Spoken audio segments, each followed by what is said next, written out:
I'm here at ASN Kidney Week 2019 with HHS Assistant Secretary for Health, Admiral Brett Giroir, MD.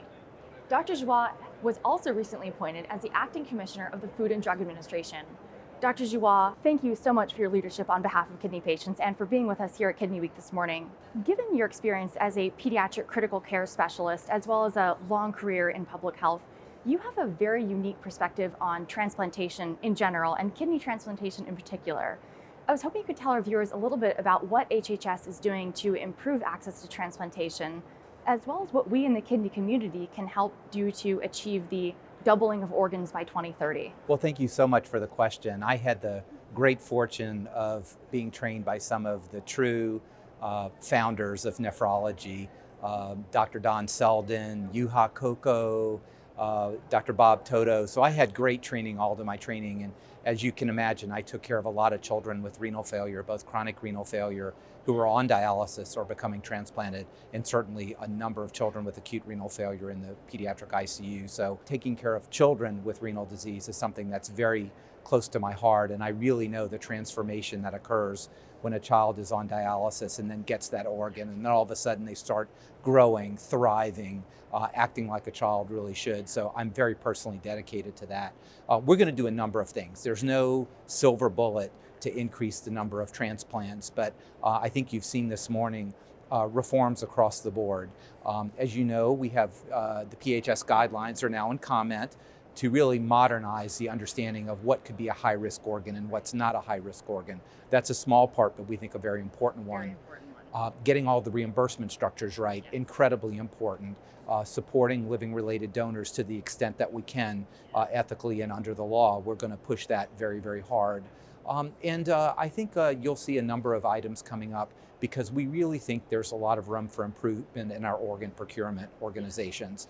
And the first thing we really need to do is understand what's the right measurement. We heard this multiple times from nephrologists, Kidney Foundation, all advocates, because if you can measure it correctly, then you could have quality improvement. If you don't have an adequate measure, you can't really know what you're doing. So I think these items will greatly improve the number of organs that are available.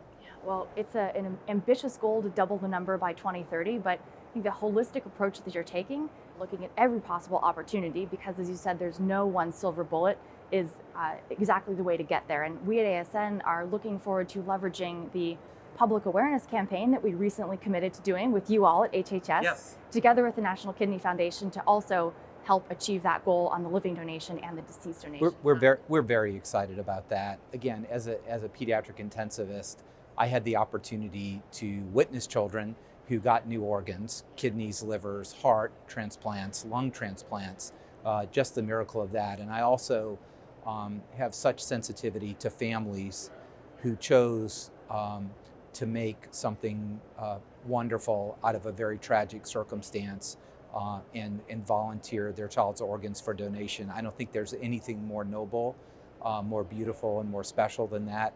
And I congratulate everyone who's done that. And certainly I'm an organ donor. I would love, when that day comes, for my organs to bring life to someone else. As am I. So taking a step back, you also have long leadership experience in public health. Can you talk a little bit about how that both informs how you think about kidney disease as a public health epidemic here in America, and how that might influence you in your new role as acting FDA commissioner? Well, I do have a permanent role as Assistant Secretary for Health, so I am the principal public health person within the department. And that one I will keep for sure.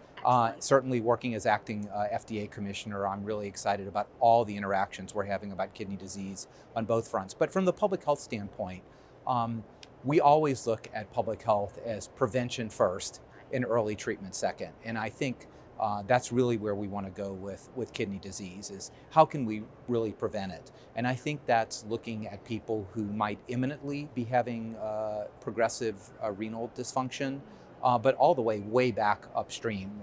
We really want to start with the good habits that will prevent people from getting diabetes taking care of their hypertension, doing all those sorts of things that could lead ultimately down the road. So as a public health person, it's all about prevention or early diagnosis and early treatment, so you don't take that inexorable decline, that you can flatten that or actually cause improvement. And I think that's the way we need to approach kidney disease. Absolutely, and I think it was lost on no one that prevention was the first goal of the presidential executive order for a very good reason. It's critically important.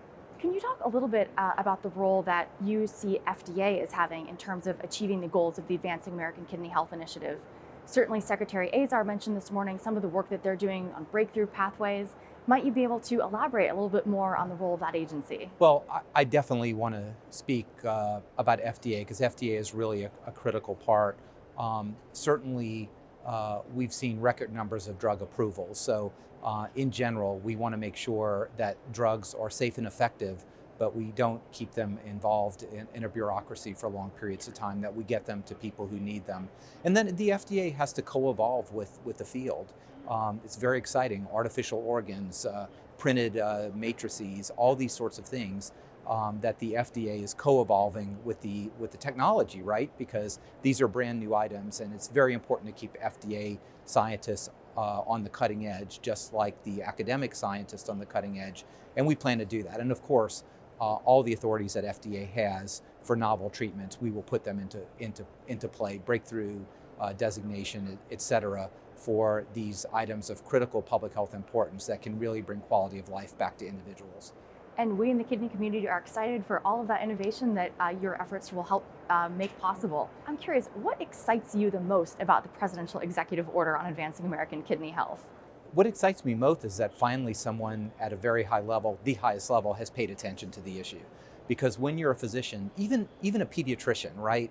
Pediatric ICU doctor, it's not the same as an internist with the incidence of disease, but kidney failure is so important, and you see how it impacts lives, not just the patient life, but the entire family life, because of the burden of the rescue therapies like dialysis. So what excites me most is that there's attention to it, and it really excites me that Secretary Azar is not only, I think, an incredible leader. I mean, he is an incredible leader.